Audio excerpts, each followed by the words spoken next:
Assalamualaikum warahmatullahi wabarakatuh. Apa kabar pagi ini Bapak Ibu semuanya? Sehat? Wah, baik Bapak Ibu, untuk mengawali pagi ini supaya kita bersemangat, mari kita mengucapkan yel-yel SMK. SMK bisa, SMK hebat. Nah, terima kasih. Tepuk tangan untuk kita semua. Baik Bapak Ibu sekalian, pada pagi hari ini saya akan memaparkan tentang aksi nyata budaya positif yang sudah saya lakukan untuk menyelesaikan tugas akhir di modul 1.4 pendidikan guru penggerak angkatan 10. Perkenalkan yang belum kenal, saya Zudi Syakuri, calon guru penggerak angkatan 10 Kabupaten Indramayu bermartabat. Ya, ini kegiatannya adalah menyebarkan pemahaman dan pengalaman penerapan budaya positif. Jadi banyak sekali materi-materi pengetahuan kita yang saya dapatkan setelah mempelajari modul 1.4 ini. Ternyata apa yang kita lakukan ya belum baik, belum betul seperti itu. Oke, kita lanjut. Latar belakang budaya positif merupakan perwujudan dari nilai-nilai atau keyakinan universal yang diterapkan di sekolah. Suasana atau budaya yang berkembang di sekolah secara tidak langsung menjadi cermin dari tujuan mulia atau nilai-nilai sekolah yang dianut dan diyakini selama ini. Jadi seperti itu. Berikutnya, tujuan aksi nyata yang pertama, menciptakan murid yang merdeka dan disiplin disiplin diri yang kuat. Berikutnya kedua, menumbuhkan budaya positif di sekolah dengan meyakini nilai-nilai kebijakan universal atau kebajikan universal. Berikutnya, tolak ukurnya terbentuknya keyakinan kelas melalui kegiatan kesepakatan kelas yang dilakukan wali kelas dan siswa. Kemudian siswa mampu menerapkan dan menjalankan keyakinan kelas yang telah dibuat. Selama ini, kemarin di awal semester kita sudah membuat keyakinan kelas. Nah, nanti lebih dalamnya lagi keyakinan kelas itu apa nanti akan kita paparkan. Baik, berikutnya langkah-langkah yang akan dilakukan. Yang pertama, saya sudah menyampaikan ke kepala sekolah terkait pentingnya penanaman budaya positif, keyakinan kelas di sekolah, serta meminta izin untuk mendiseminasikan bersama rekan-rekan guru yang dilaksanakan pada pagi hari ini. Yang kedua, mengumpulkan rekan guru untuk melakukan diseminasi. Yang ketiga, berkoordinasi dan berkolaborasi dengan wali kelas untuk membuat keyakinan kelas di kelas masing-masing.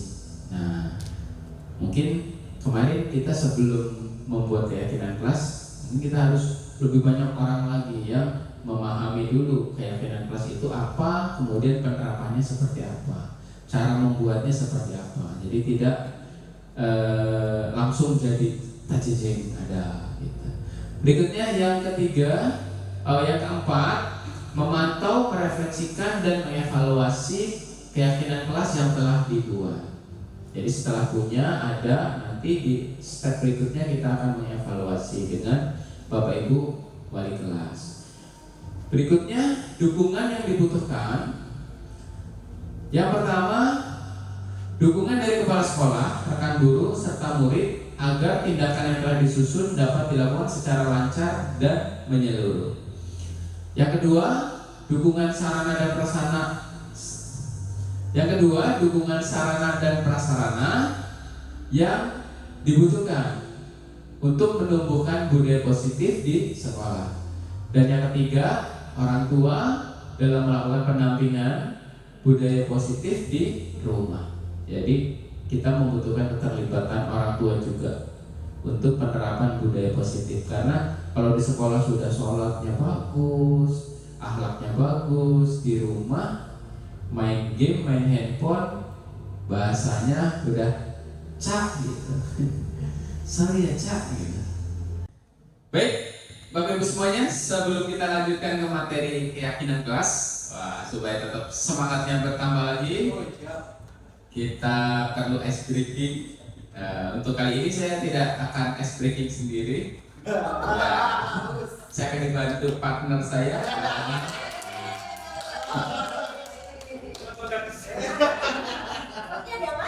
Ya, yang lain udah sering gitu. Iya. Ada siap? Es krim boleh? Boleh. Nanti pakai tatak. Bagi dua ya.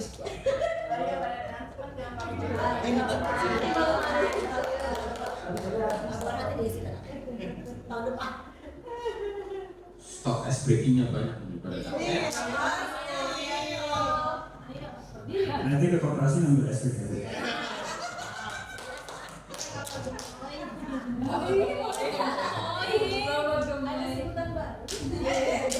Oh iya, tadi kan katanya Bu Jatin nanya, oh ini ada 10 orang ya, berarti ada jatah dapat es krim ya? Tapi kita harus kasih games dulu, yang bisa jawab nanti dapat es krim ya. Kalau nggak jawab berarti nggak dapat ya. Jadi sportif ya, dan agak menghemat budget gitu. Oh iya, bisa. Biar lebih hemat. Games nggak? Gampang. Mau tebak kata atau tebak angka? Yang gak suka matematika pasti milihnya tebak kata ya. Bapak mau tebak kata atau tebak angka? Kata. Yang paling gampang gamesnya tebak kata.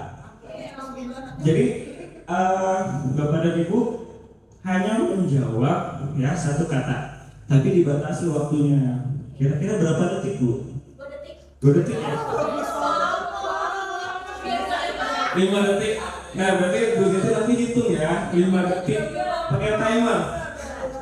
Kalau nggak bisa jawab berarti skip, berarti nggak dapat es krim ya.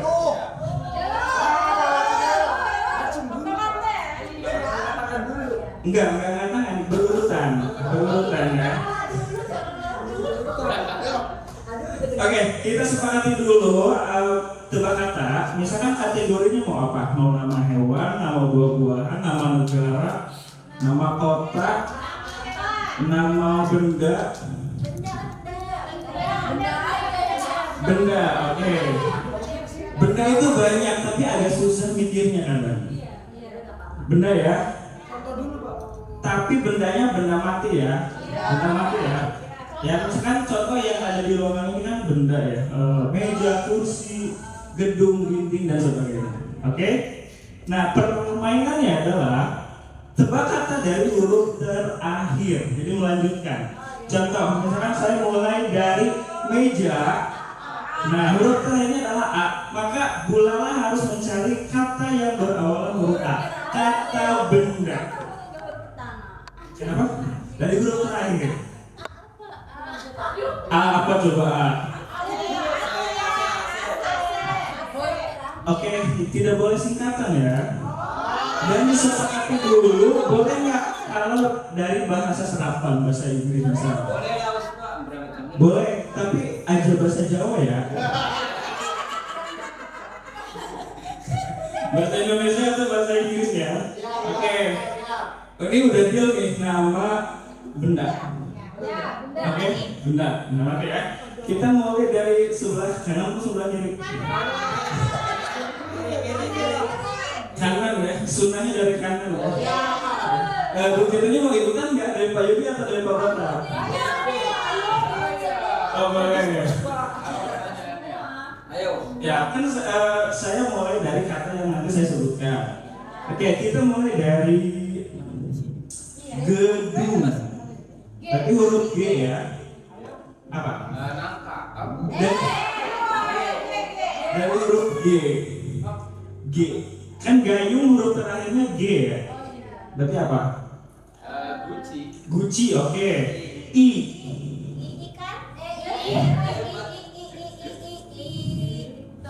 Satu, dua, tiga, 5. Instrumen. Sebetulnya boleh, tapi harus dilengkapi instrumen apa misalnya.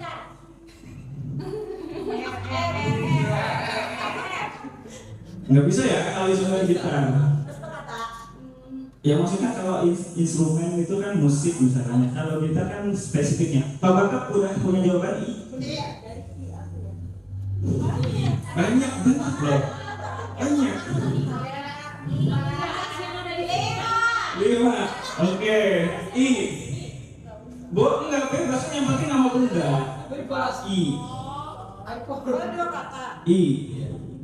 Itu merek. 1, 2, 3, 4, 5. Habis. Irus. Itu Irus. Ikat pinggang. Ikat pinggang, betul. G, kunci berarti harus dari huruf G. Gimana Bu? Gampang. G. Gembok. Gembok, betul. Nah, kursi, betul. I lagi. Busak ya, I lagi. 1. Ikat rambut, betul. T. Tali aja, oke. I lagi. I. Kan sudah diganti tali. I. Ayo, masih ada yang lain teman-temannya. Ikat pinggang, ikat rambut. 1, 2. Emang ada? Itu tali Bu, tali sepatu. 5. Oke, habis. I. Intan, iya betul.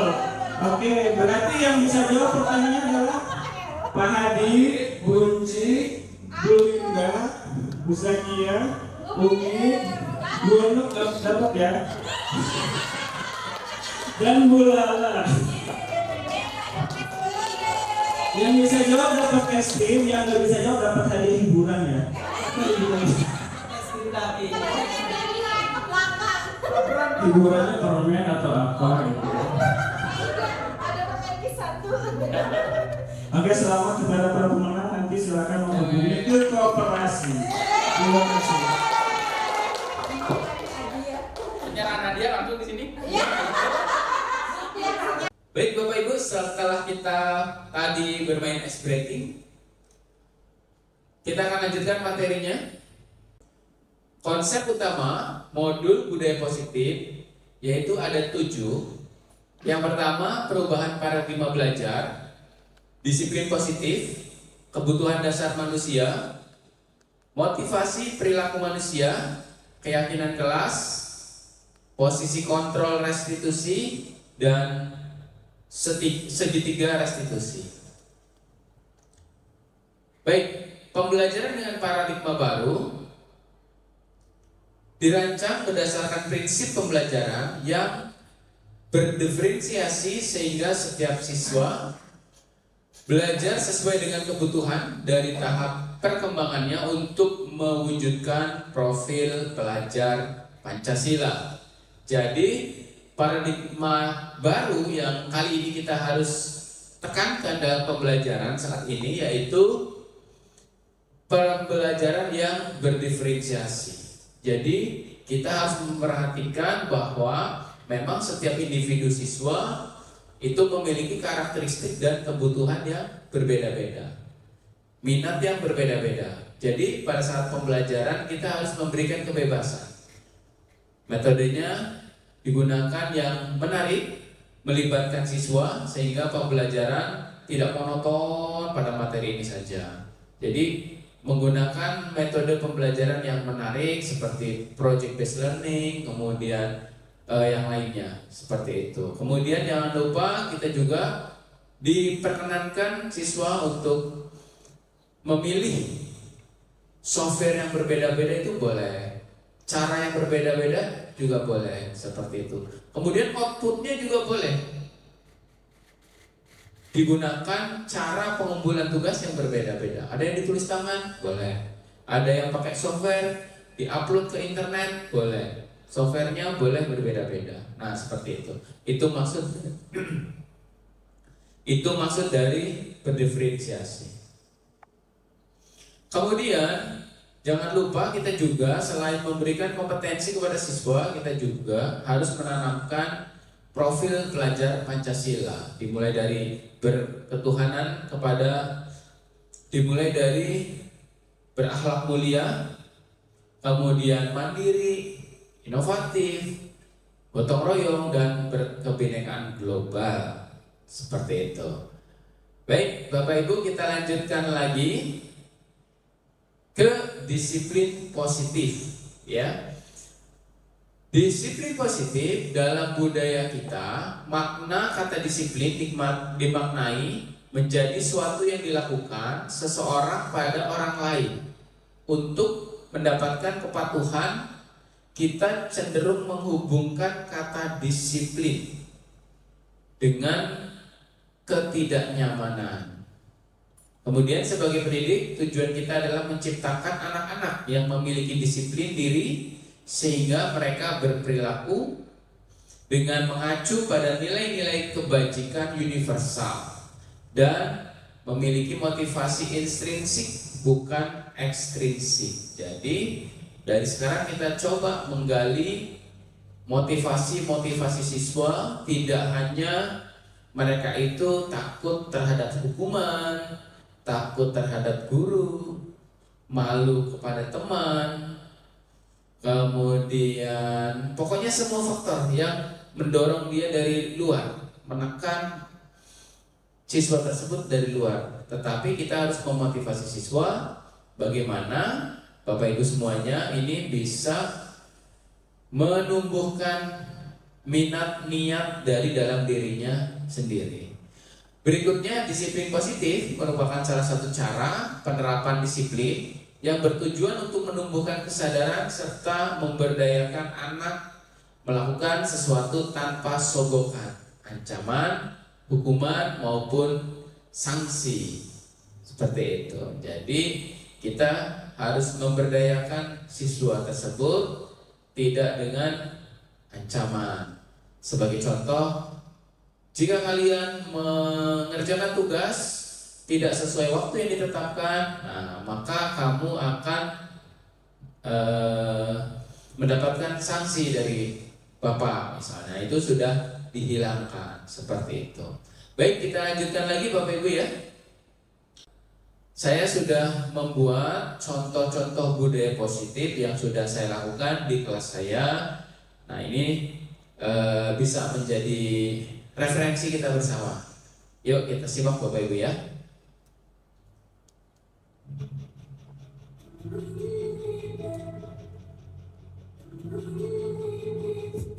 I've been drinking all in my hand like a sea. Get a life worth living, it's a life worth leading. I'm doing what I love till my heart stops beating. I'm feeling it. Even got a taste, can't waste it. This in my face, working job every day till your dreams slip away. Like a car, never change, but the game always say I need a break.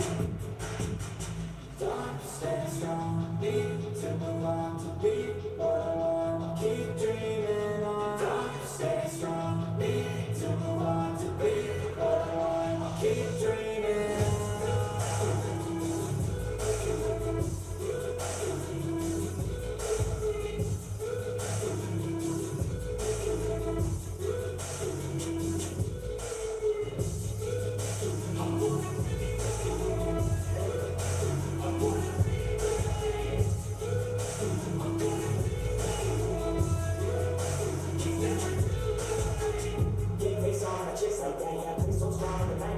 Swing home run like a baseball bat, you're the CD guys, you hate on that. I don't play both sides with me, no cap. I'm a ride or die, my dreams on tap. I'm a fire real high, you can see me stack. I'll stop any thoughts and you get right back up. It's gonna get tough, calluses on my hands so rough. Yeah, I call no bluff, I'm not the one. That's with me, come out with none. You sound so done, you had your fun. And now you got a face on the barrel of the gun. So I gotta poke you, put your name on it. But I'm just like, so let you get.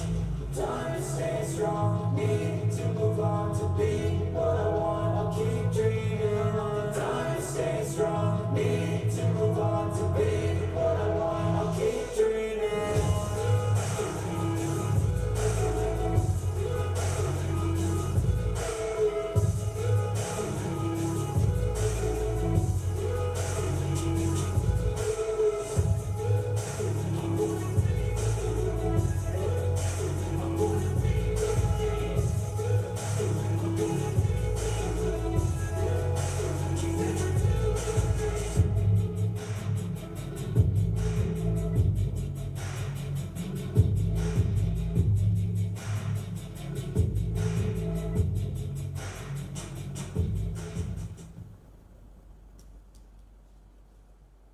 Ya, baik Bapak Ibu sekalian, pasti Bapak Ibu juga seperti Ibu Nok, kemudian Ibu Lala, Pak Bataviano, Pak Dadang juga pasti sudah melakukan budaya positif. Tinggal nanti kita inventarisir mana yang menjadi kegiatan rutin, harian, mingguan yang dapat kita lakukan secara terus-menerus sebagai pembiasaan untuk peserta didik kita.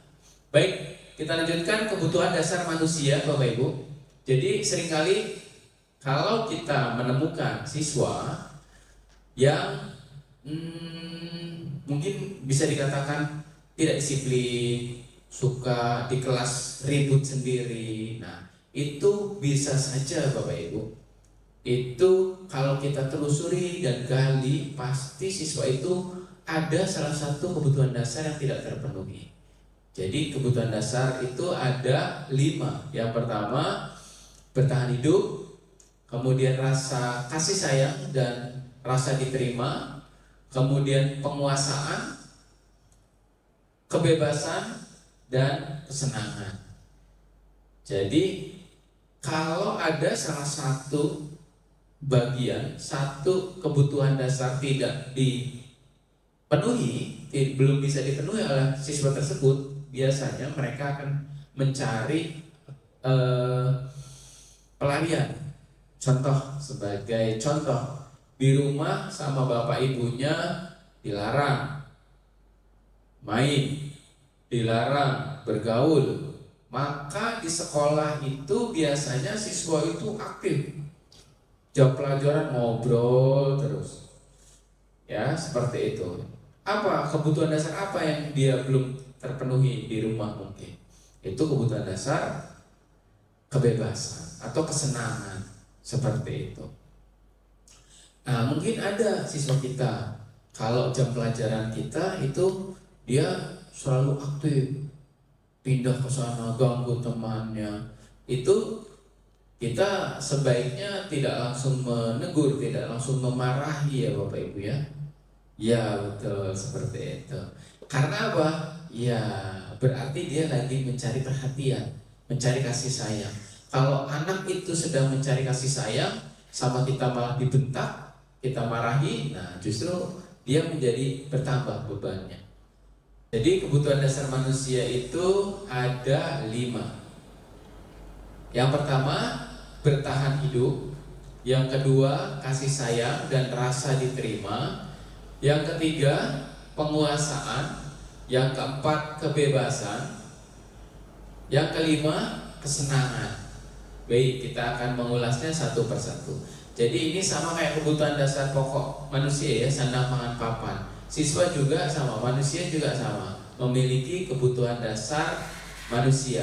Yang pertama itu bertahan hidup. Apa sih bertahan hidup? Jadi ketika siswa murid kita di sekolah mungkin dia tidak terpenuhi karena orang tuanya tidak mampu bertahan hidup. Kemudian mendapat ancaman di perjalanannya. Di jalannya itu mungkin ada ancaman, ada preman, ada jalan aksesnya itu sulit, yang mengakibatkan murid kita itu kesulitan untuk mencapai sekolah. Nah ini juga sama, menjadi permasalahan ya Bapak Ibu ya. Tapi dengan program-program yang dicanangkan pemerintah, dengan adanya biaya operasional sekolah atau BOS, itu sekarang ini di sekolah kita kan sudah tidak ada alasan lagi untuk siswa tidak sekolah karena belum bayar SPP. Ya betul ya Bapak Ibu ya. Karena di sekolah kita sudah gratis, tidak ada SPP. Nah untuk yang terbaru juga di sekolah kita untuk tahun ini juga tidak ada uang bangunan. Jadi semuanya siswa ini tinggal belajar saja, tidak memikirkan SPP bulanan, SPP tahunan, dan lain-lain seperti itu. Nah, ini sangat penting Bapak Ibu, dan kita agak kesulitan ketika kita menemui permasalahan kebutuhan dasarnya tentang bertahan hidup, karena ini menyangkut ya yang paling berharga, yang paling prioritas bagi manusia itu bagi manusia itu sendiri atau bagi siswa kita itu sendiri. Bagaimana dia mau belajar dengan tenang kalau di rumahnya pulang dari sekolah, di rumahnya tidak ada makan, tidak ada listrik karena tidak bisa bayar listrik, tidak punya akses internet untuk belajar. Nah, ini merupakan kebutuhan dasar manusia yang sangat mendasar.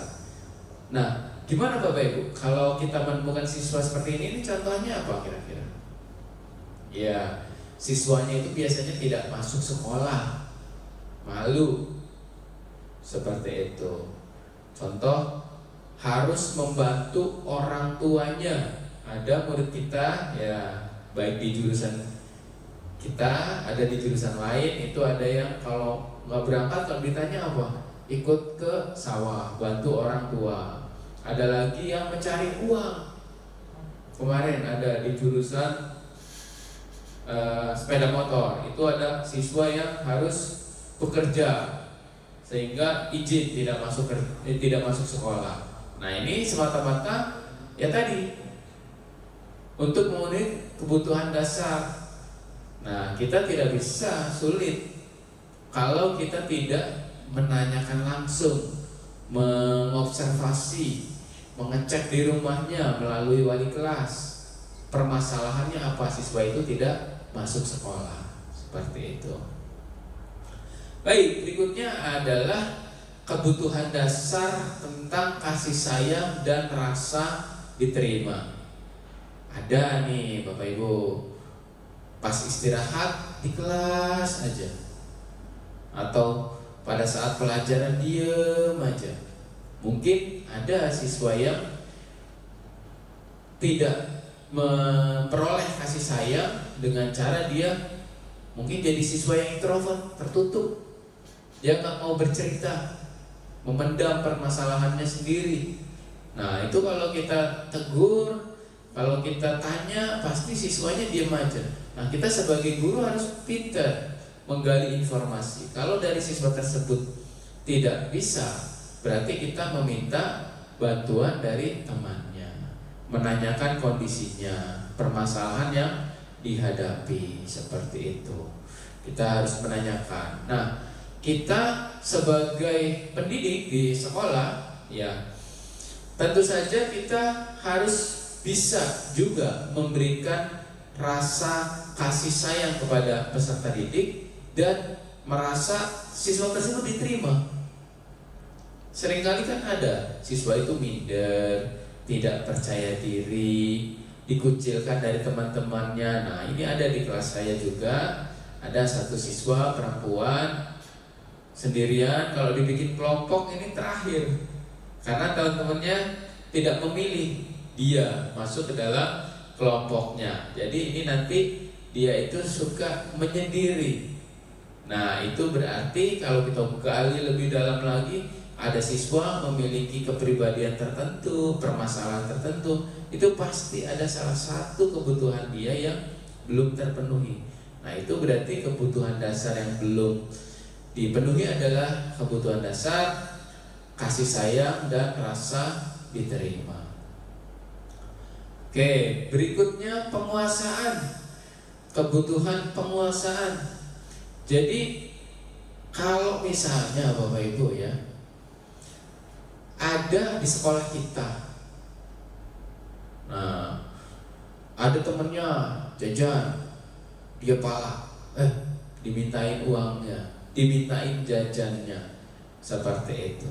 Nah, itu merupakan kebutuhan dasar penguasaan. Jadi seringkali juga sama, ada siswa yang tidak terpenuhi kebutuhan dasar penguasaannya, tidak bisa memiliki kebebasan penguasaan, mau ke kantin takut nanti ini temannya, kemudian mau kemana takut diintimidasi temannya, seperti itu. Jadi sebagai siswa, sebagai manusia, dia juga harus terpenuhi kebutuhan tentang penguasaan atas waktunya, penguasaan atas kebebasan dia untuk melakukan aktivitas, berekspresi. Nah, dia harus terpenuhi penguasaannya ini. Berikutnya kebebasan, Bapak Ibu. Seringkali kita menemukan siswa itu ya yang di sekolah dengan di rumah itu berbeda. Karena di rumahnya dikekang, tidak boleh bergaul, tidak boleh main, banyak larangan-larangan karena orang tuanya terlalu khawatir dengan lingkungan yang saat ini sangat-sangat kurang baik. Maka si anak ini dikekang, tidak diberikan kebebasan. Nah, ini biasanya anak-anak ini akan mencari kebebasan di sekolah karena di rumah takut dimarahin. Nah, di sekolah ada yang tidak mengikuti pelajaran Bapak Ibu. Tadi pagi ada, siangnya jam pelajaran matematika misalnya jamnya pada ada. Nah, ini dia nggak ada hilang. Nah, itu kalau seperti itu tuh ada kan pasti di kelas itu. Kemudian ada lagi pelajaran yang lain gitu. Tiba-tiba siswanya hilang, nggak ada. Tapi tasnya, tapi siswanya ada di lingkungan sekolah kita. Nah, itu bisa dikatakan membolos atau tidak, Bapak Ibu? Membolos ya, membolos mata pelajaran. Ya, seperti itu. Nah, ini ketika kita menemukan hal seperti itu, berarti dia kemungkinan di rumahnya atau di luar sana atau di sekolahnya dia tidak memiliki tidak terpenuhi kebutuhan dasar terkait dengan kebebasan. Seperti itu. Kalau misalnya siswa tidak boleh di sekolah belajar dance misalnya, seni tari tidak boleh. Nah, itu juga pasti dia itu akan melampiaskannya. Entah itu pulang sekolah, entah itu di rumah, dia akan mendengarkan musik dan menari sesuai dengan passionnya dia, kebebasan dia. Jadi ini kebutuhan dasar kebebasan ini juga sangat penting buat perkembangan peserta didik. Baik, Bapak Ibu, kita pending dulu, kita simak azan sholat terlebih dahulu.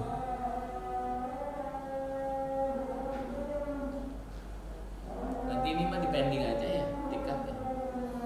Suka masuk ini. Iya masuk. Masuk ya? Yang musik juga tadi pagi nggak tahu kayaknya masuk.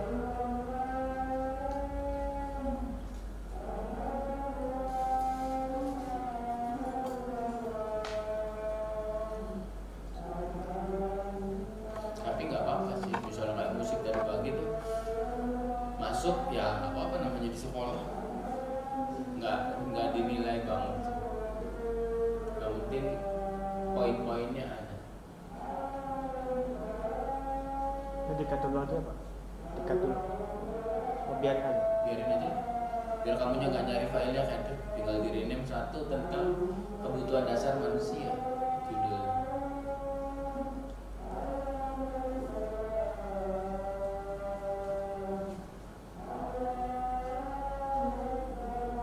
Kursi udah pada dibawa ke sana, tuh udah.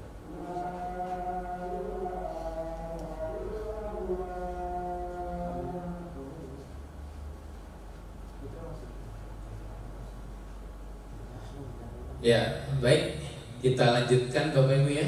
Jadi kebebasan siswa berekspresi, baik itu dia hobinya mendengarkan musik, hobinya menyanyi, menari, hobinya di mata pelajaran produktif, mata pelajaran kimia mungkin, atau bahasa Indonesia. Nah, itu kita harus memberikan ruang kebebasan.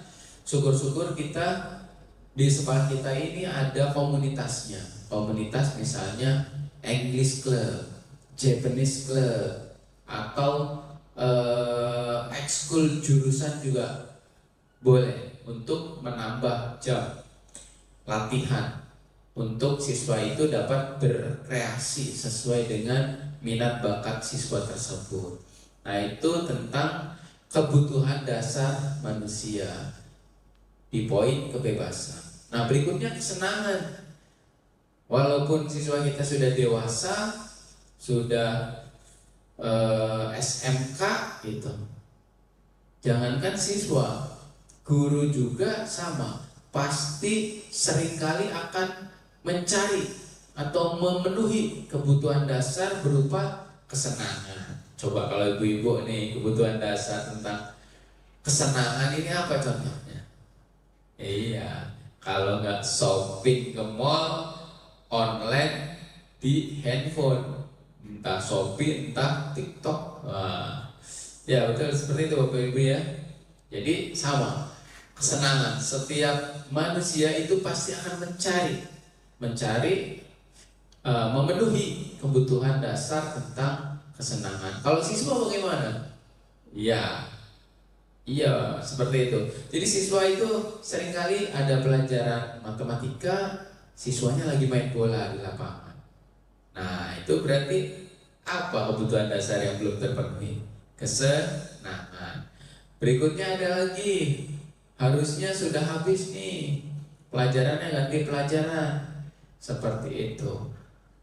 Tapi muridnya tidak memberitahukan gurunya asik saja menjelaskan pelajaran di kelasnya. Nah, siswanya asik, gurunya asik, sehingga melewati waktu pelajaran guru lain. Nah, ini juga kesenangan, karena senang ya siswa atau guru itu tidak terasa bahwa waktunya sudah menggunakan mata pelajaran lain.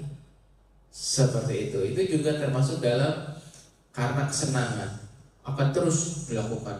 Makanya kalau kita Bapak Ibu nih kalau mau masuk kelas suka melihat ada siswa yang sedang main handphone, entah itu lihat medsos, entah itu di handphonenya sedang main game, ada yang sedang dengerin musik. Nah, itu pasti sulit kalau tidak kita paksa, kita motivasi, kita ajak, ayo sekarang waktunya kita belajar pelajaran Bapak atau pelajaran Ibu. Nah, otomatis kalau tidak ditegur ya hayu aja terus. Karena apa? Karena bermain games, mendengarkan musik, membuka media sosial itu merupakan kesenangan.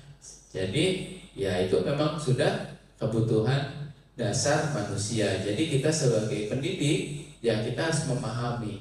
Oh iya. Jadi kita harus lebih sabar dan memahami, mengerti apa yang dibutuhkan bagi siswa. Jadi kalau kita terlalu sensitif, terlalu peka misalnya, wah ini ada saya kok, siswa diem aja nggak langsung masuk, seperti itu. Nah, kita nantinya akan menjadi lebih tegas ya, bukan galak ya, tegas seperti itu. Nah, padahal siswa juga tidak ada maksud sama sekali untuk tidak menghargai gurunya. Hanya saja siswa tersebut masih asik bermain gadget. Nah, sekarang semuanya ada di situ.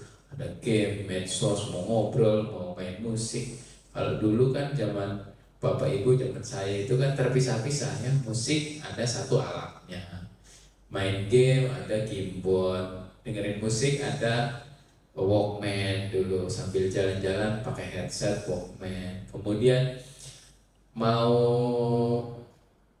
bermedia sosial, nulis surat dulu, nyampainya 7 hari, kalau kilat khusus 3 hari. Sekarang begitu pencet, pesannya sudah sampai.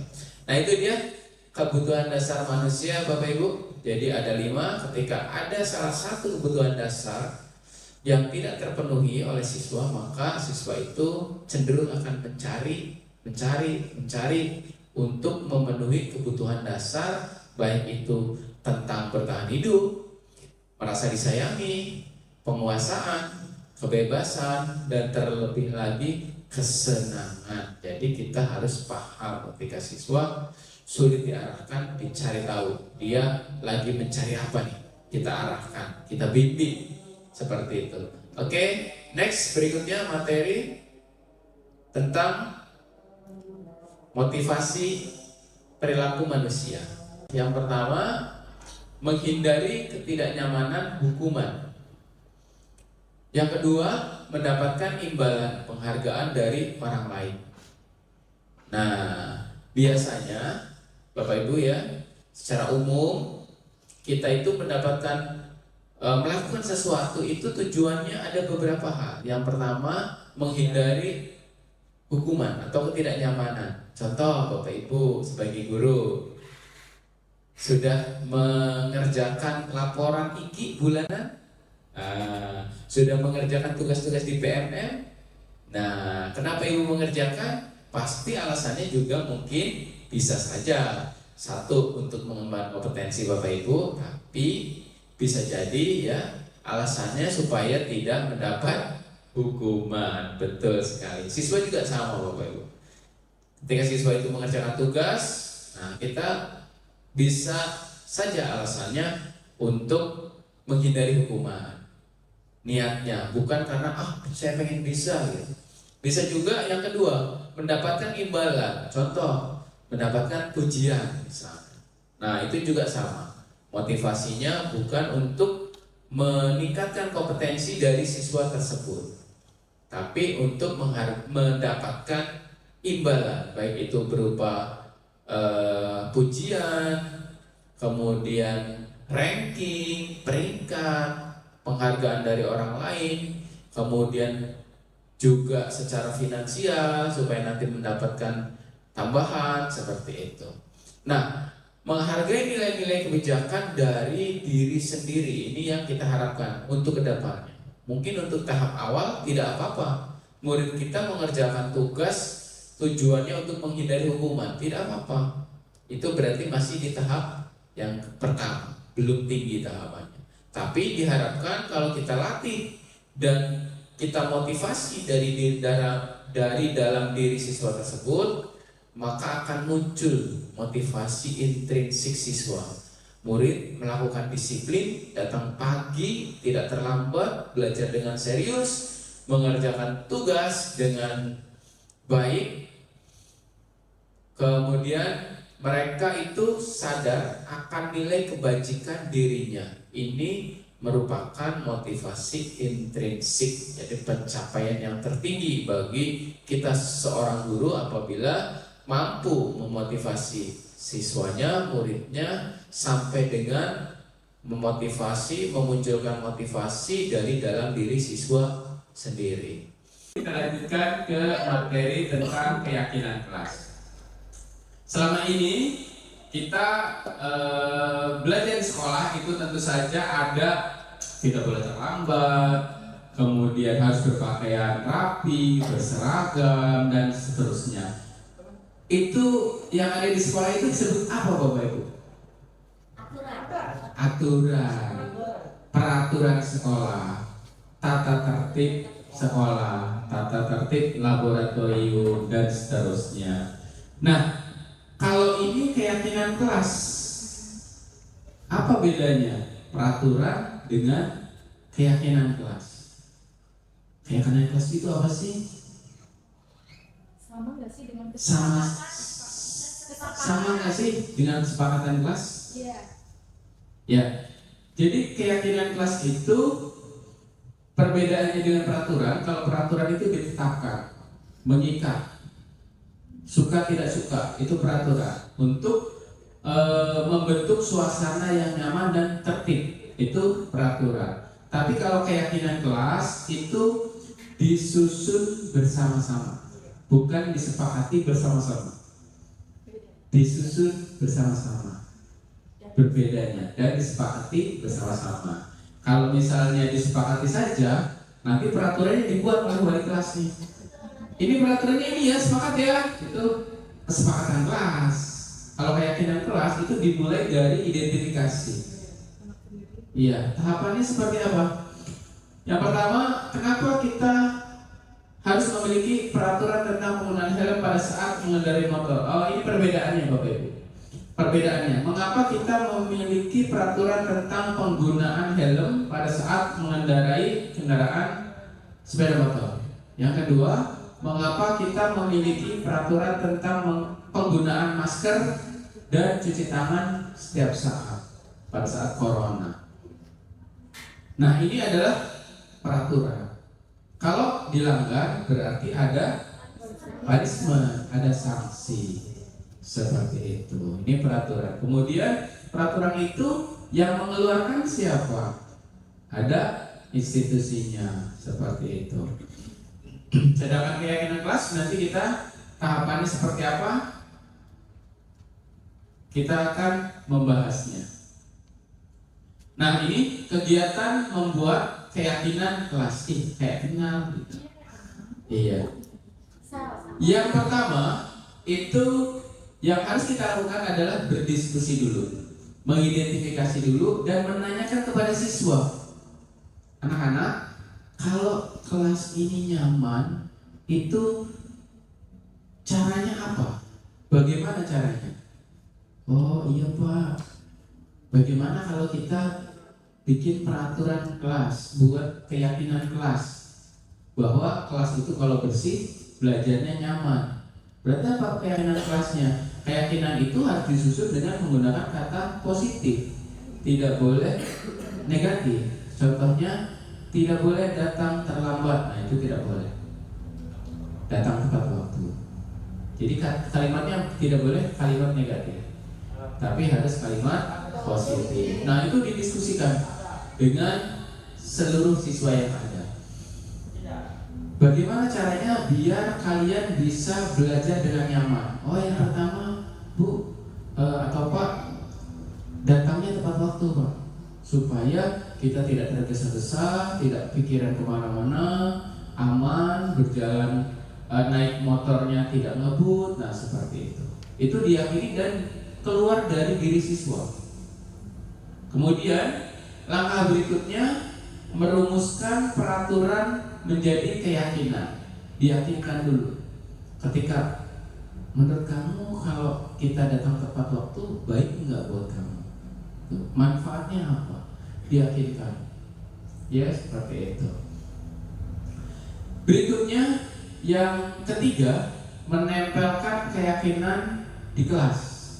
Boleh ditempelkan satu-satu seperti ini, menggunakan sticky note, kemudian dibacakan. Jadi setiap siswa membuat satu keyakinan kelas, kemudian kita bacakan, kemudian disepakati untuk dilaksanakan. Termasuk kalau ada siswa yang tidak sesuai dengan keyakinan kelasnya, itu disampaikan dalam keyakinan kelas. Jika ada siswa yang tidak atau melanggar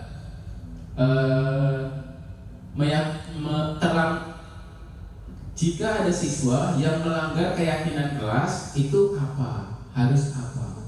Seperti itu. Apakah harus menerima konsekuensi atau kita ajak berdiskusi? Seperti itu. Nah, untuk memulai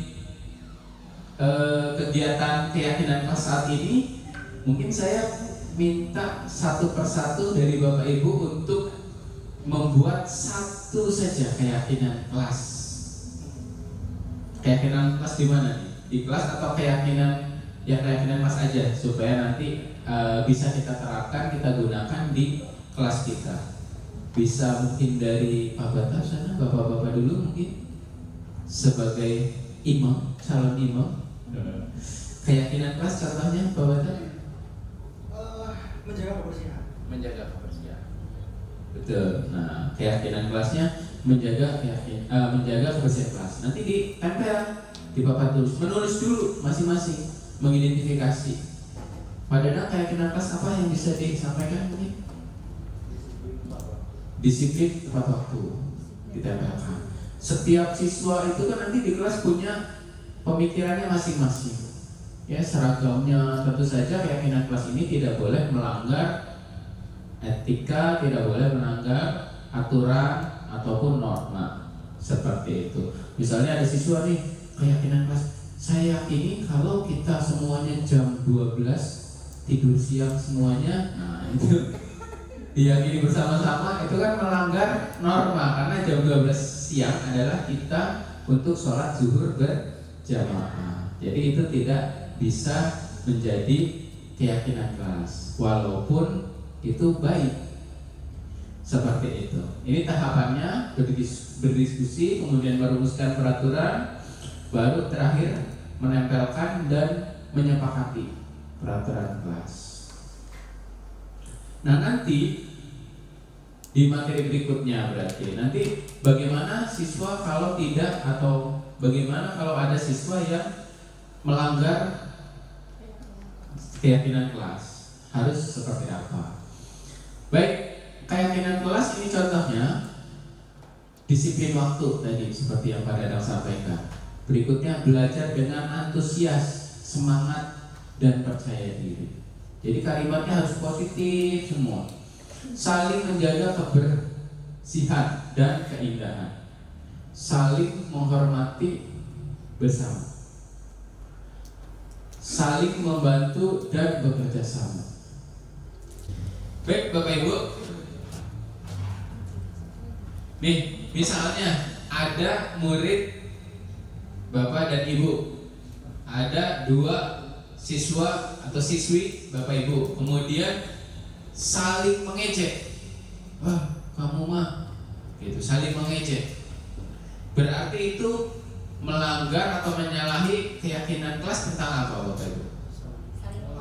Saling menghormati, saling menghargai.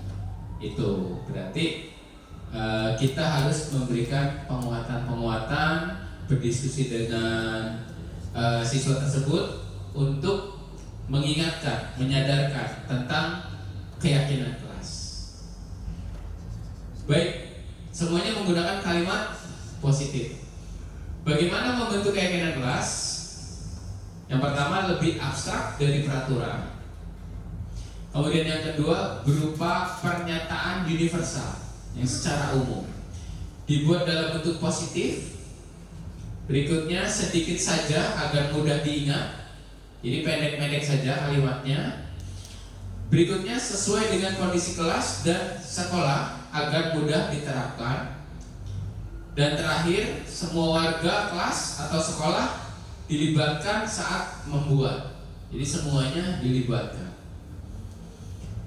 Berikutnya, nah ini perbedaan hukuman, konsekuensi, dan restitusi.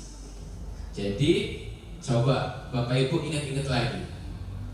Ketika ada siswa datang terlambat, kita ambil contoh Pak Bata misal. Siswa datang terlambat, apa yang Pak Bata lakukan? Menulis pernyataan. Mungkin dari ibu-ibu yang lain, Ibu Enci, ketika ada siswa terlambat masuk kelas, berdiri di depan kelas. Berdiri di depan kelas. Kalau Bu Zakia, ketika ada siswa terlambat masuk kelas, Untuk ngobrol dulu ya, diskusi dulu. Baik. Kenapa? Diskusi dulu, ditanyakan dulu penyebabnya. Baik, berikutnya ketika siswa tidak mengerjakan PR, Ibu Lala. Kalau tidak mengerjakan, Iya. Apa yang Ibu lakukan? biasanya yang pertama disuruh menyebutkan 10 kata dalam bahasa Inggris, sama nanti suruh melanjutkan kerjaan tugasnya. Ya, melanjutkan tugasnya. Kemudian Ibu No, siswa tidak mengerjakan tugas, disuruh langsung mengerjakan tugas hari ini. langsung disuruh kerjakan tugas hari itu juga. Di pelajaran Ibu, di jam istirahat, Di jam istirahat. di jam istirahat. Ya, jadi dari contoh-contoh yang tadi kita paparkan, setiap guru atau setiap permasalahan pasti penanganannya berbeda-beda. Tergantung mata pelajarannya dan tergantung apa yang mau kita berikan kepada siswa. Yang pertama, hukuman. Guru menghukum siswa tersebut hormat bendera selama 10 menit. Nah, misalnya siswa terlambat nih pelajaran desain grafis, pelajaran saya suruh hormat bendera. Itu hukuman. Saya guru olahraga, wah lagi olahraga. Siswa datang terlambat, terlambat. Kamu terlambat, kamu lari keliling lapangan 10 putaran. Hukuman atau yang lain? Guru olahraga, lari. Apa sih konsekuensi? Konsekuensi, guru memberikan konsekuensi untuk mengerjakan PR-nya saat istirahat atau dikerjakan sebanyak 3 kali lipat. Atau guru tegas dan siswa supaya guru tegas dan siswa menghormati peraturan. Berikutnya yang terakhir ada restitusi. Guru menanyakan keyakinan kelas dan membantu siswa menyelesaikan masalahnya. Itu yang didapat apabila guru terbuka dan siswa menghormati dirinya dan orang lain. Jadi Bapak Ibu, pada saat kita menghukum siswa, ada siswa terlambat pelajaran, saya marah dong. Dari kantin, pelajaran saya sudah berjalan 10 menit, siswa datang. Ya, memang akan lebih cepat dan memberikan efek jerah, hukuman. Kamu terlambat pelajaran Bapak, terlambat 10 menit, 10 kali push up, hukuman. Tapi apa efeknya? Ketika kita memberikan hukuman, otomatis ada muncul dendam di dalam diri siswa. Wah, pelajaran tersebut, ya, suka menghukum, itu dendam. Atau misalnya dimarahi di depan kelasnya, kamu sering terlambat, gitu. Mau kamu jadi anak bodoh, misalnya seperti itu. Itu juga sama, hukuman itu tidak semuanya bersifat fisik, tapi verbal juga sama hukuman. Menghukum siswa di depan murid teman-temannya itu juga sama, hukuman juga. Nah, biasanya akan menimbulkan dendam, sakit hati. Gak mau gitu. Sebelum saya pelajaran Mazuli suka menghukum, misalnya seperti itu. Kemudian ada konsekuensi. Ada, saya juga pernah mengalami tidak mengerjakan tugas, tapi hukumannya bukan mengerjakan tugas. Kamu tulis berjanji akan mengerjakan tugas pelajaran Bapak sebanyak 10 halaman buku. Jadi gak nyambung sama tugasnya. Tugasnya saya nggak disuruh perbaiki, tidak disuruh dikerjakan. Nah itu juga sama hukuman. Tapi kalau misalnya ada guru yang menugaskan, ya sudah, kalau kamu belum mengerjakan tugas, kamu kerjakan, tulis 3 kali lipat tugasnya, biar ingat. Tujuannya biar ingat pelajarannya. Gitu. Sama halnya Pak Arif, guru olahraga. Lagi olahraga, kemudian lagi di lapangan, bukan di dalam kelas teori, lagi olahraga, lagi praktek gitu ya. Ada siswa datang dari kantin terlambat, kemudian suruh 10 kali putaran. Memang berat, tapi itu sesuai dengan pelajarannya, olahraga seperti itu. Kalau guru agama tidak lulus, absen sholat duhur sama asar gitu, suruh sholat duhurnya 100 kali gitu. Gak bisa juga ya. Gak bisa dong, gak ada rapor, dirapel. Emang boleh ya gitu. Kalau buat stok nanti kalau besok ke sholat kan bisa udah kemarin Pak, dirapel. Atau boleh gitu, kita infak sedekah boleh, karena mau untuk menambah pahala kamu yang lain. Sedekah 2.000, kamu 2 kali lipat 20.000. Nah itu apakah konsekuensi atau hukuman? Nah jadi kita pahami masing-masing. Kalau yang agak berdekatan ini memang agak sulit ya. Ada yang berpendapat hukuman, ada yang berpendapat konsekuensi. Pada prinsipnya ketika kita memilih konsekuensi, berarti itu kita mendidik siswa untuk memperbaiki kesalahannya. Seperti itu.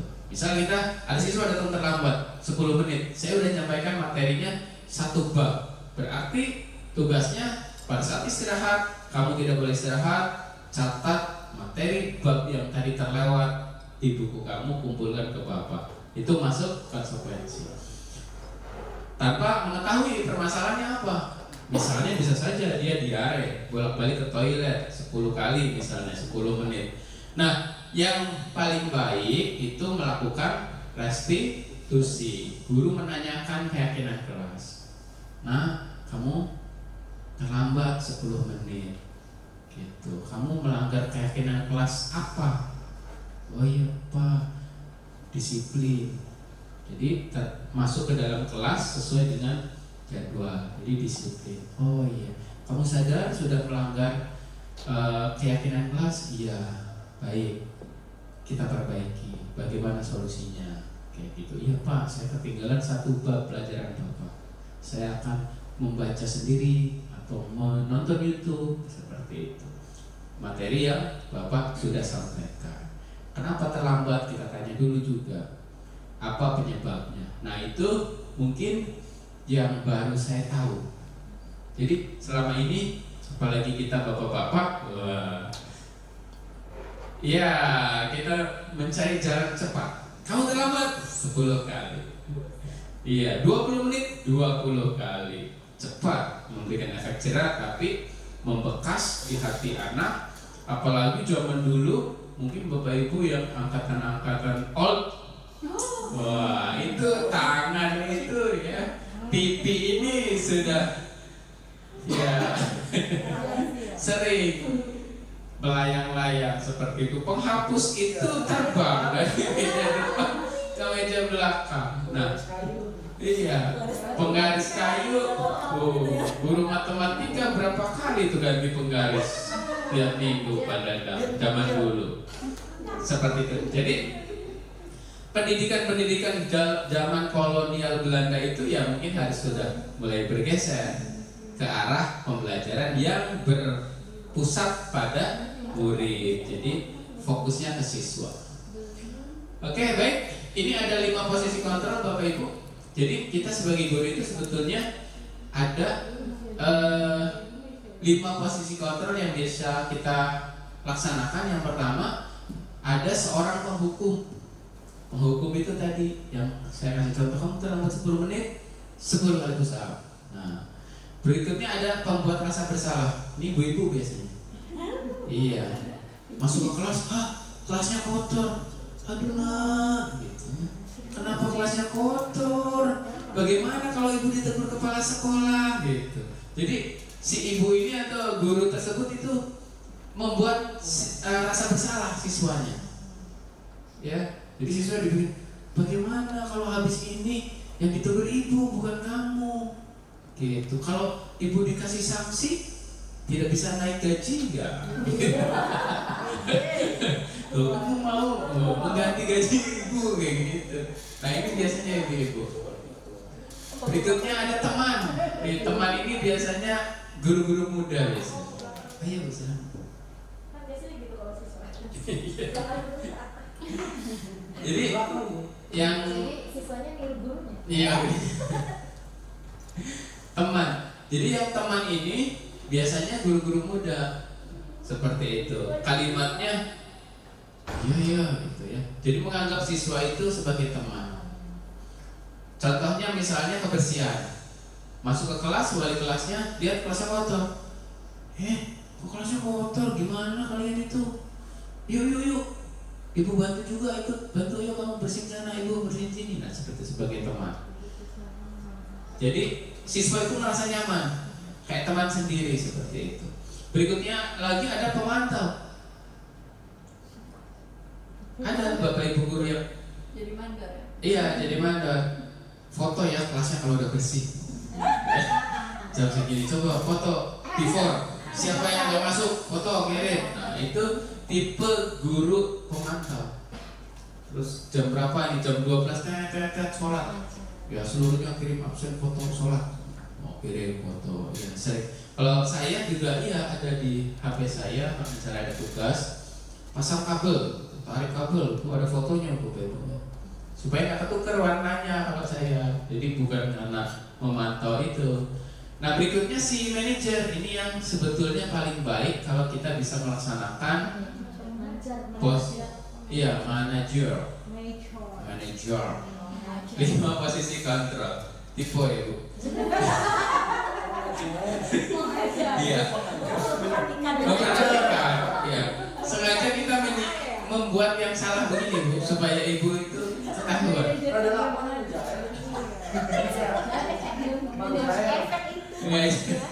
mengajar, manager.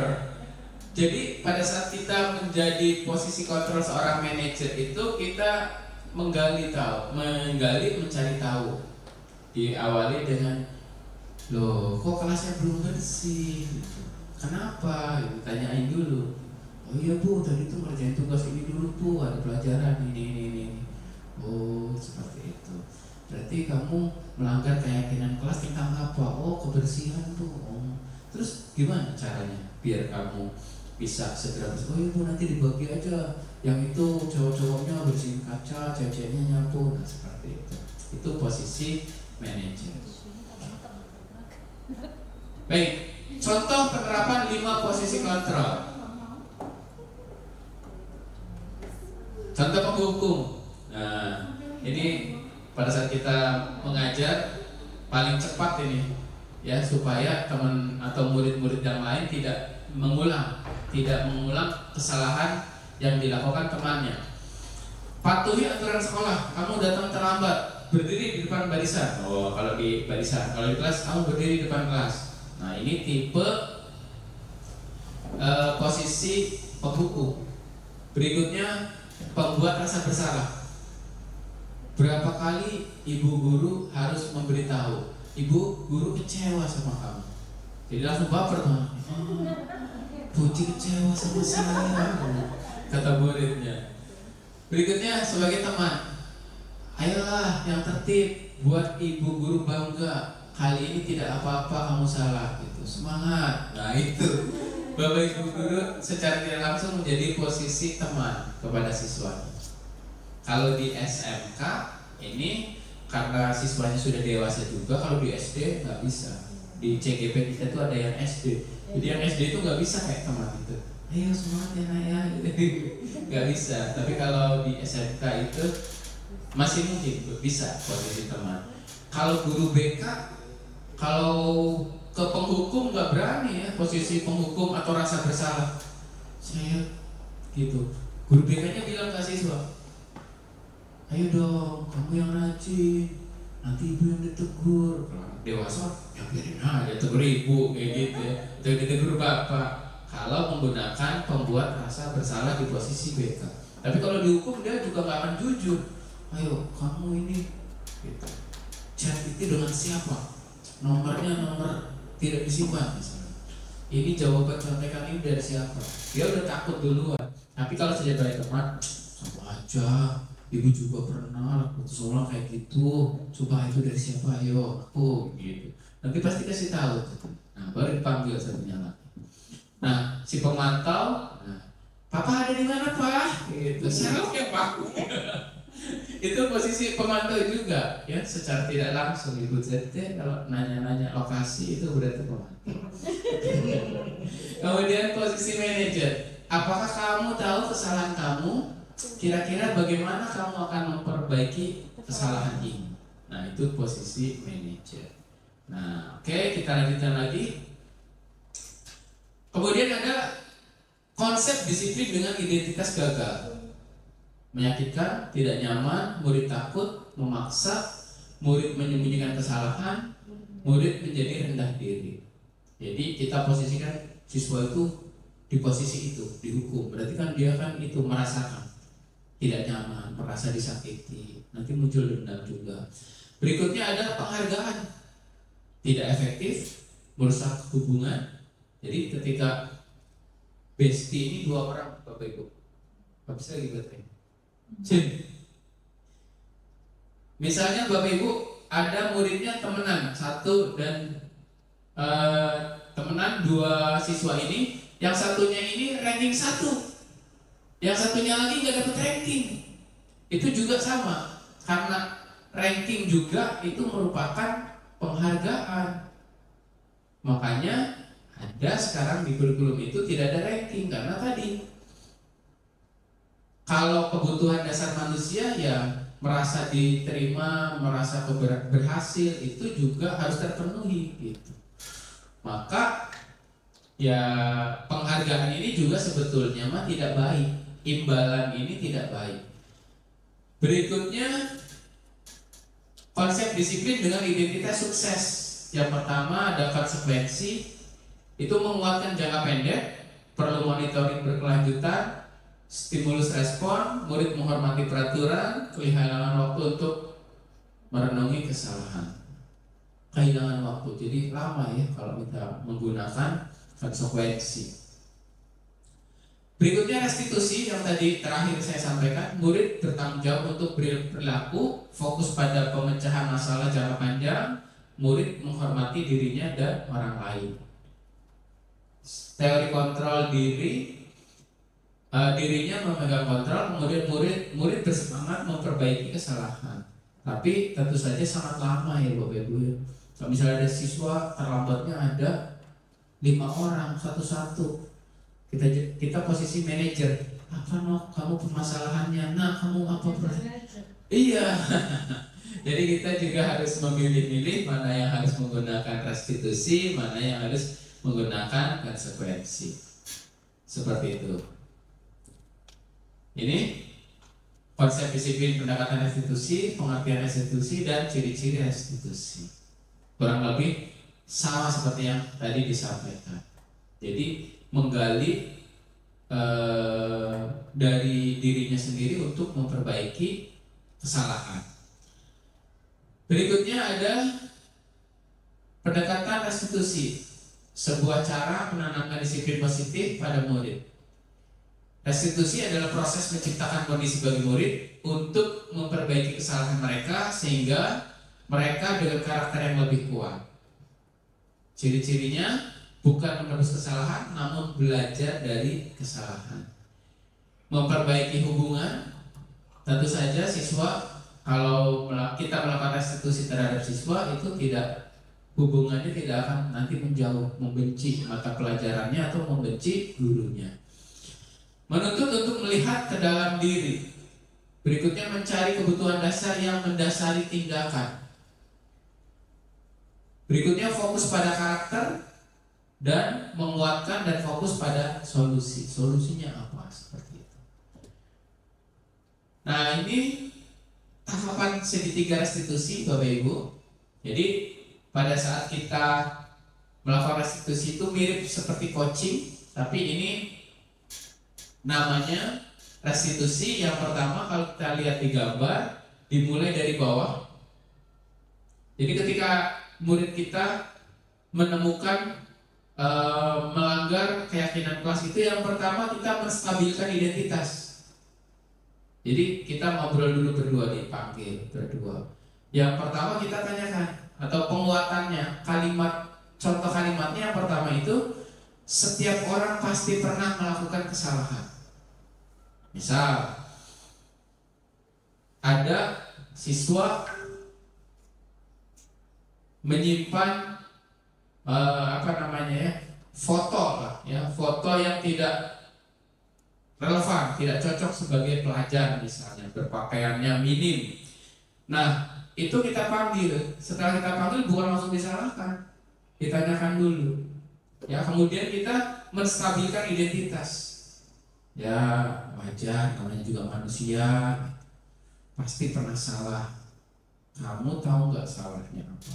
Iya Bu, saya memfoto menggunakan pakaian yang tidak sopan misalnya. Baru langkah berikutnya adalah validasi tindakan yang salah. Kamu tentu punya alasannya mengapa melakukan itu. Iya Bu, soalnya mah lihat di sinetron, lihat apa seperti itu. Adakah cara yang lebih efektif untuk mendapatkan apa yang kamu butuhkan? Ditanya.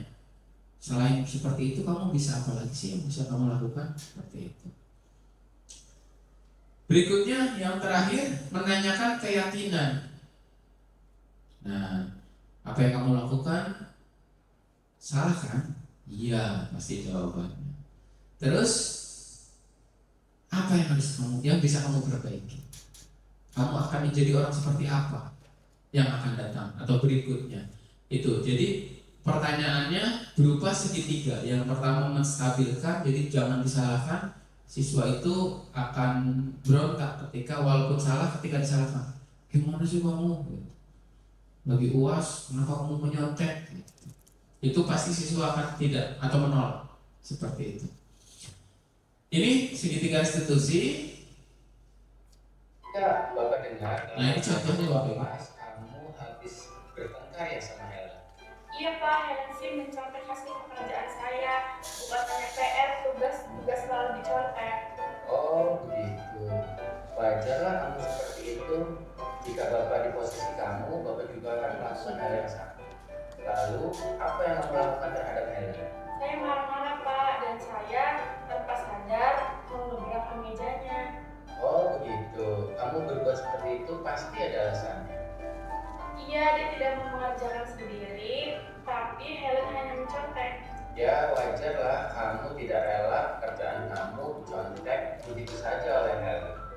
Bapak sangat menghargai tindakan kamu yang tidak melakukan tindakan yang lebih buruk dari itu, seperti memukul. Sekarang coba kamu pikirkan lagi, tindakan kamu yang marah-marah dan mengebrak meja apakah sesuai dengan keyakinan kamu? Tidak Pak, Menurut kamu, keyakinan kelas apa yang sudah kamu lakukan? saling menghormati antar teman. Ya betul. Menurut kamu, saling menghormati sesama teman itu penting tidak? Penting Pak. Baik, kalau menurut kamu penting, keyakinan apa yang harus kamu lakukan pada saat kamu marah? Harus lebih sabar. Kamu bersedia tidak untuk memperbaiki masalah ini? Bersedia Pak. Apa yang kamu lakukan untuk memperbaiki masalah ini? Bersabar dan menahan amarah saya. Kalau ada teman yang mencontek, saya akan melaporkan kepada guru mata pelajaran atau wali kelas. Ya, tepat sekali tindakan kamu. Rika. Tetap semangat belajar ya. Sekarang silakan kembali ke kelas lagi. Terima kasih Pak. Ya, sama-sama. Assalamualaikum warahmatullahi wabarakatuh. Perkenalkan, nama saya Ika Prastika dari 11 DKP 2. Saya senang sekali bisa berdiskusi dengan Pak Zudi. Wah, ada ini sana. Waalaikumsalam. Saja. Mana? Dia tahu kenapa ibu panggil aku itu. Kalau karena daerah itu Tahu, manusia biasa dan tidak ada manusia yang sempurna. Karena itu ibu yakin kita pasti punya alasan kenapa Vina tidak pernah mengikuti kegiatan berikut. Padahal setelah itu cek, Vina ada di sekolah. dia tuh tinggal di kelas sebelah, kelasnya email. Bisa beri penjelasan kenapa Vina ada di kelas ini padahal sebentar itu. Ya Bu, jadi kan kakak kan diberi kelompok. Kita masuk ke kelompok yang sebenarnya menurut kita nggak nyaman. Jadi kita nggak semangat lagi begitu praktek. Oh, jadi itu alasannya ya, Ken. Ibu paham, kenyamanan itu adalah salah satu faktor penting dalam menumbuhkan semangat. Namun, menurut Tina, apakah yang dilakukan itu adalah hal yang benar? Dan memang dengan teman sekelompok sampai tidak mengikuti praktikum. Iya Bu, itu salah satunya dari itu sudah yang besar. Kan harusnya kita sebagai siswa mengambil kegiatan yang baik. Menurut Tina, kira-kira kelas apa yang sudah dilanggar dengan melakukan hal seperti itu? Kita melanggar keyakinan disiplin dan bertanggung jawab Bu. Lalu, seperti apa gambaran siswa yang disiplin dan bertanggung jawab? Kita akan mengajarkan tugas semuanya dengan baik sebagai siswa. Selanjutnya, solusi apa yang bisa dilakukan untuk menanggulangi kesalahan?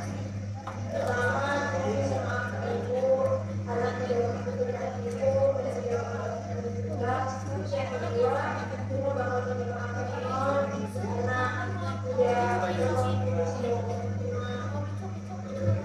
Baiklah, kalau begitu, semoga hal ini tidak kembali lagi ya. ya Bu, ya. Meski maaf, Ya udah, kalau begitu silakan kembali ke kelas. Waalaikumsalam warahmatullahi wabarakatuh. Tapi, aku dua orang juga. dari segitiga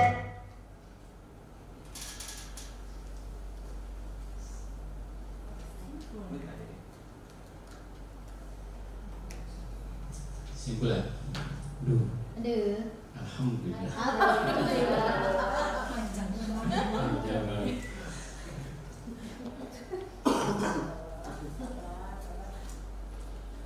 Ayo, oke.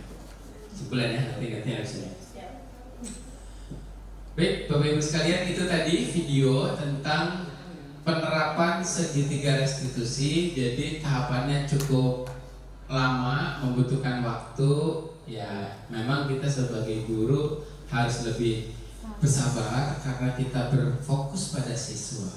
Jadi di pembelajaran kita ya fokusnya itu ke siswa, bukan fokusnya pada ketuntasan belajar.